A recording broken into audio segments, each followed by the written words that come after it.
People love to say the Bible is just stories, but the book of Ruth quietly destroys that claim. Ruth isn't a myth.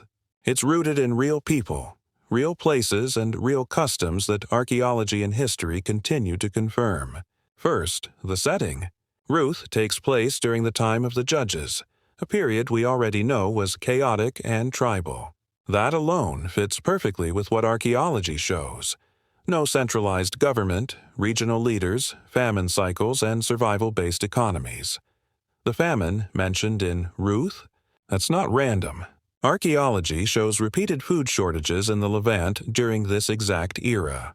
Climate data and settlement layers confirm population stress and abandonment, matching the biblical narrative. Second, Moab. Ruth was a Moabite woman.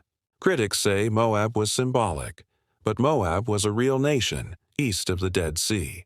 We have the Mesha Stele, an ancient Moabite inscription, proving Moab's kings, religion, and conflicts with Israel. Ruth didn't come from a fairy tale, she came from a documented enemy nation. Third, the law of gleaning. Ruth survives by gleaning leftover grain in the fields. That's not poetic imagery. Ancient Near Eastern law codes and Israelite law both confirm this exact practice. Landowners were forbidden from harvesting the edges of their fields so the poor, widows, and foreigners could survive. This wasn't charity, it was law. Fourth, the kinsman redeemer. Boaz isn't just a nice guy. He follows an established legal custom involving land redemption, inheritance, and marriage. Tablets and contracts from the ancient world confirm these exact transactions were formal, public, and legally binding, just like the scene at the city gate in Ruth. Fifth, and this is the part people really hate, David. Ruth leads directly to King David. David is one of the most archaeologically supported figures in the Bible. The Tel Dan Stele explicitly references the House of David. That means Ruth's lineage isn't symbolic, it's historical. And here's the part modern critics avoid.